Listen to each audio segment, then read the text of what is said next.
great. Please buy his book. We'll sign it. It's wonderful. I just read it last night.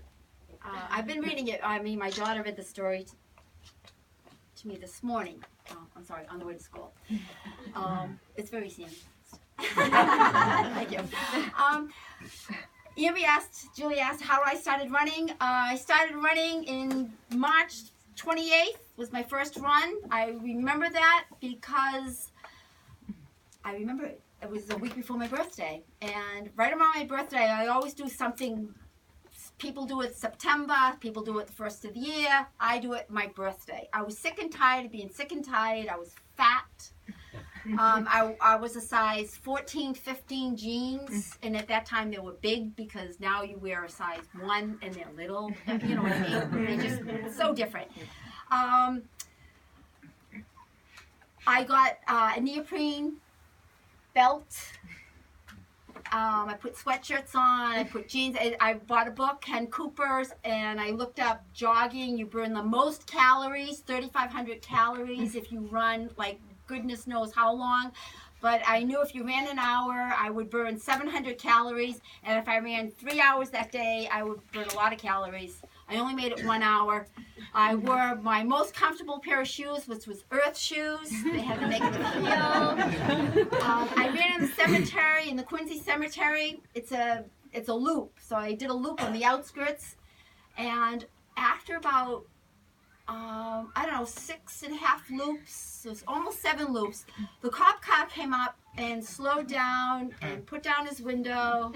I looked at him. I come from a family where we know cops. Cop pulled up, and I'm thinking, I didn't do anything wrong. I'm doing good. He put down his window, and he said, "What are you doing?" I looked at him, and I said, "I'm jogging." And he looked at me, and he said, "Okay." And he moved on, but it shook me. It shook me so much that I just finished my loop and went back to the Y into the locker room. And when I did, I was like, oh, this feels so good. And I looked at myself in the mirror, and I was white, red, with black circles under my eyes. And I was like, oh, I look awful, but I feel so good. And I sat in my little stall in the shower, and I could not believe how good I felt. I felt wonderful. And I cried in the shower. I'm not a crying person. I'm not very demonstrative for negative feelings, but this was something that I had never, ever experienced in all my life. And what I figured out, that nobody gave it to me. I owned it. Nobody could take it away. And I knew this. And I felt so good that I couldn't wait to do it again. Unfortunately, it would take me weeks because I was so darn sore. And so for about 2 weeks, I just kept waiting for all the pains to go away. I thought I was going to die of a heart attack. I really did. I waited for everything to go away, and I did it again. So in 1 month's time, I ran 2 one-hour runs, and I did 7 miles. It was wonderful, wonderful. In between that time at the Quincy Y, I fell in with a group of guys. The group of guys just got through doing Boston. I had never heard of Boston. I didn't know what a marathon was. I didn't know anything. But what I liked was their togetherness. At that time, I didn't know the word camaraderie. I just knew they weren't really friends, but they talked and they were tight. And I would keep up with them for a little bit, for maybe less than a mile from the Quincy Y to the Quincy Stadium, which is about a mile. And I would hold on to their stories and to their emotion, enthusiasm, and their words. And this one particular time, I said, I'm going to do a marathon. I just thought, this Boston Marathon, whatever it is, I have a whole year. This guy turns to me and says, that's good. You have to qualify. Which was nuts to me because you have to prove that you can run a marathon to run a marathon. It didn't make sense. So I did. And I figured if these guys could do it, I was running with them, and I would look at them. I'd look at their legs, I'd look at their feet. I would just look at them, and I thought, if they can do it, I can do it. Unbeknownst to me, I didn't know women didn't run. I mean, I didn't know it wasn't available, that not many women ran the marathon. I had not a clue, and I didn't care. All I knew is that I was going to run it, I was going to qualify. In between all that, I married one of the guys in the circle. I did. It is not Danny. I married one of them, and we trained somewhat together. He was a lot faster than I was. And we got to the start of the marathon. I was going to qualify. And he said to me, do you want me to run with you the first loop?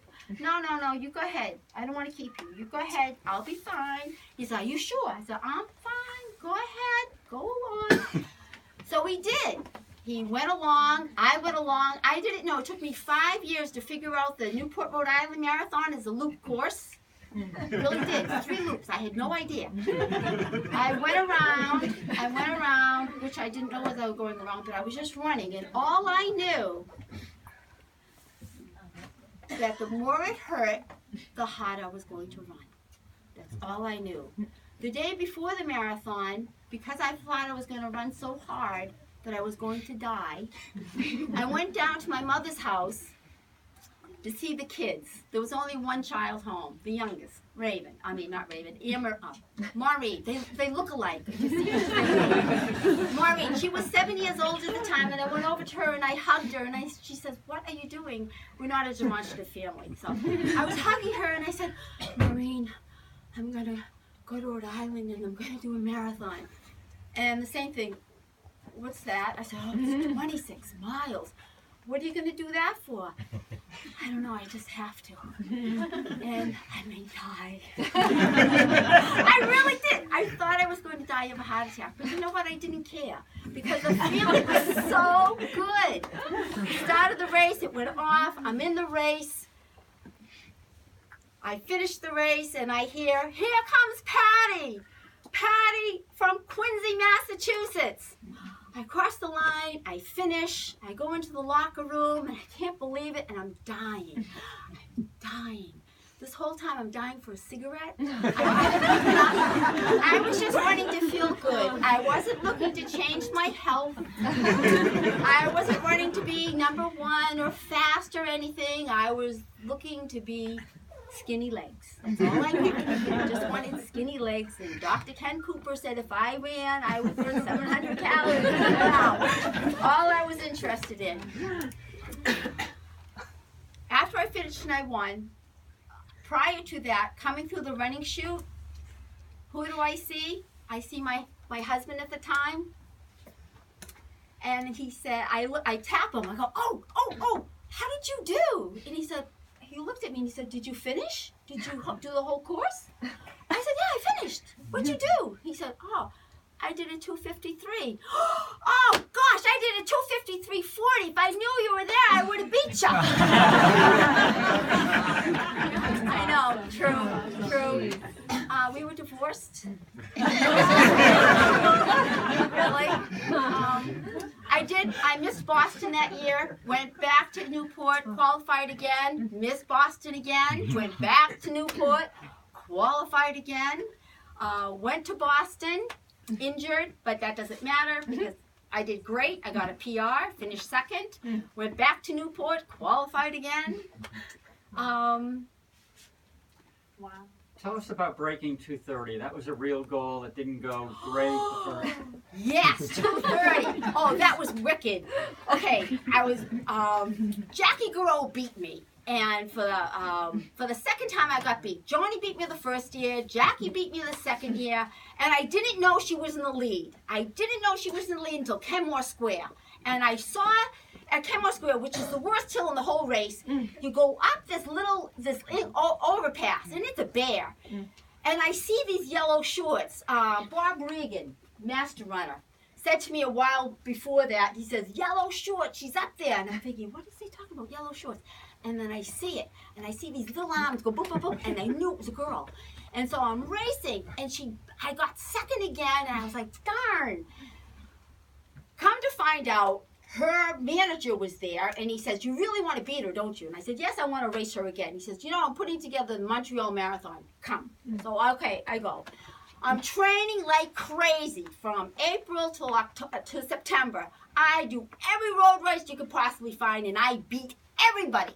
Everybody that there's to beat, I beat them. And I do 10 miles after the race. I'm just beating myself up. I get to the race at Montreal, but in with the training, I'm looking at times and world record times, which is Greta, and I'm thinking, my PR is 2:35. I wonder if I could break 2:30. And I'm thinking about it every repeat mile. I'm on target. I don't tell my coach what I want to do. And I'm thinking, I want to break 2:30. I'm going to break 2:30. I'm going to break 2:30. Get to the Montreal. I line up. I casually tell my coach, I'm going to break 2:30. No, he says, don't do that. Just win. But I'm on a mission. Gun goes off. And what happens? I'm the last one. There's only an elite crowd. There's like maybe 60 of us. 3 women and the rest of guys, because it's all elite. They put out all kinds of invitations. The gun goes off. I'm the last one. I have ambulance, motorcycles. I'm right there. I'm on pace, though. I'm running. Just about halfway, I catch up to Jackie, and I see her. But I'm on target. I pass her. I'm still on target.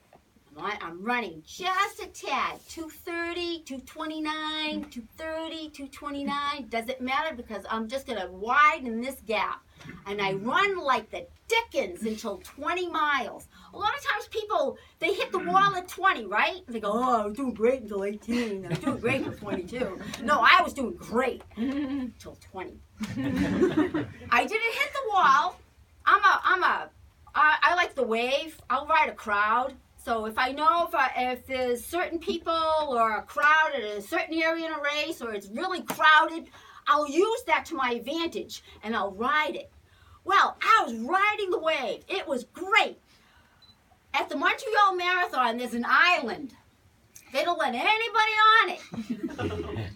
Timer, there's a clock. And then at 23 and at 25, there's 2 water stations. No spectators. I didn't know it. So I'm running, 21, 22. There's something wrong. There's something wrong. 23, get the water, throw it on my head. There's something wrong. Am I in the right place? I don't know, but I just know that I'm trying to break 2:30. I'm going and I'm going, but I don't see anybody. I'm going like crazy, and I could just feel my right foot hit my left calf. I'm getting tired, but there's nothing to keep my mind. I'm tired. There's no crowds going, yay, Patti. There's nothing to take my mind off of it. And I'm digging in my mind deeper. And I'm thinking, crap, what time is it? And I'm tired. I can't figure out time. I can't figure out anything. I'm just trying to get to the finish line. 24, the longest time from 24 to 25 that you ever want to count. I'm pumping like crazy. I don't see anybody. I'm getting panicky. I'm thinking Jackie's like right behind me. I take a look. You're not supposed to look, I take a look. I don't see her. And I'm going like crazy. I go around a turn. I try to take another look. I don't see her.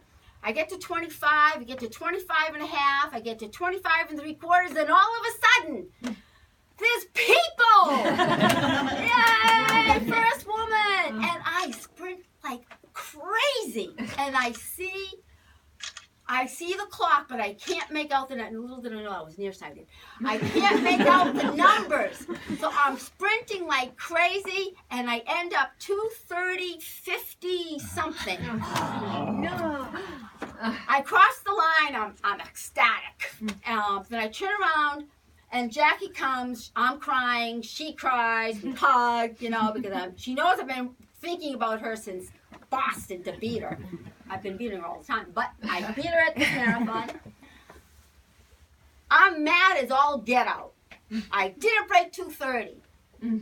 Greta White invites me to Norway to do 3 cross-country races, and I have 2 seconds off my world record for the half marathon. In between, I have 5 weeks. I think I'm thinking about it. I'm thinking about breaking 2:30. There's the New York City Marathon. Fred LeBeau, I call him on the phone. My coach won't have anything to do with it. Forget it, I'll do it. I call Fred on the phone and I say, Fred, I really want to do the marathon. No, Patti, you just got through doing a marathon. I know, but it's okay. He says, Patti, it's all right. I go to Norway, I do 3 cross-country races. I finish second to Greta. I beat Ingrid Christensen. I come home. I have 10 days before the New York City Marathon. I call Fred again. Fred, I really want to do the New York City Marathon. Okay, if you insist, but I don't have anything to offer you. That's okay. Can you just get me there? I can get you there and I can get you a room. It gives you a room in the Mayflower inside the closet. It's okay. I get to the start of the New York City Marathon and I have one thing on my mind. You know, a lot of times that I read and books and stuff, they say you're not supposed to do, you should recover. You can recover physically if this is okay, and sometimes this isn't okay. But I mean, I was so emotionally attached to breaking 2:30, I would go through a brick wall again if I had to do it. I didn't do it the first time, and I knew I had it in me to do it. I get to New York, and I run conservative. The race starts, there's Greta, there's other women, there's Ingrid Christensen, and I run conservative. And I'm running, and I'm so scared because people said to me, oh, you shouldn't run, you're going to blow up. You're going to blow up. You're going to wreck your career right now, I'm telling you. My coach will say, you know, you really shouldn't do this. You know, I'm totally against this. But, you know, as my husband, I will tell you that once I set my mind to it, there's no going back. I run, I back off, I'm even with Ingrid, we're working our way up to Greta. I drop Ingrid after a while, I come off the bridge, there's Greta right there at 16 miles, and I have a choice. I'm running, and I get right beside her. And I went Greta marathon. But I don't say that, I just go, And I'm running, and she gets tired of me, and she just goes home. I'm not kidding you, she just got up and left. And I'm there, and I'm afraid to pick it up and go with her, because your legs are going to fall off, your career's going to be ended, you're going to die. But I don't care if I die. So I run conservative. And so I know at 18 miles, my party's going to begin. So I have 2 more miles to go. So I have no idea what Greta is, and I'm running. And as soon as 18 miles happens, because I know I have less than an hour to like put it out there. And I'm running. I see nobody. I don't have anybody around me. I get one to another group of guys around 20 miles. And they say, welcome, Patti, it's nice to see you. And I'm and I don't pay any attention to them. And I'm running, 21, I'm starting to pick it up. 22's coming, 23's coming, 24. 23 and a half miles, my world ends. It's my legs, and I'm thinking, I swore. They're right. They're all right. And I can feel myself starting to panic. My world is ending. My legs, I can't move them. I'm out. I'm out of juice. I'm out of anything you ever possibly want to do to get yourself pumped up. I'm done. But I have to save face. I have my pride. I try to move 24, and I'm muscle. I'm all muscle. I'm muscling everything I have. I get to 24 and a half, between 24 and a half and 25 miles. Who do I see? Who I just had lunch with, Jeannie and I? Bill Squires, famous coach. I see him around 25. He goes, hey, kid, you're doing it. 6 more minutes. Hang in, 6 more minutes. And I can feel, I see him and I look right at him. And I'm running and I'm trying to focus on his face, and I see his eyes, and his eyes are telling me the truth. I see his eyes, and I see, you can do this. 6 more minutes, you can do it. Okay, and I don't have time to cry, I don't have time to figure anything out, but all I know is now, go, I'm pumping like crazy. I'm pump, pump, pump, pump. I've crossed that little dirt path near the statue. I'm pumping, pumping, pumping, and I can't see. I can't see anything. I'm desperate. I have tears in my eyes. I don't know whether I'm crying or I'm saying, and I'm debating. I didn't even have time to debate. It was hurting so much. It wasn't physical pain. It was just hurt. I hurt everywhere. And I'm thinking, if I drop out now, okay, what if I do 2:30? What if I do 2:31? People are going to say anything because I just did a 2:30. But what if I do a 2:30:01? And I'm thinking, I don't have time, because time, if you think, you're wasting time. That can only be in the present. I have to just do. So I'm running, and darn, isn't New York up that hill? And it takes a turn, and I'm running, and then I see the clock, I see the people, and I see Fred LeBeau going like this. And he's going. I see that, and I'm looking, and then all of a sudden I'm just underneath it, and I see 2:29. Oh. Oh. Wow. Yay.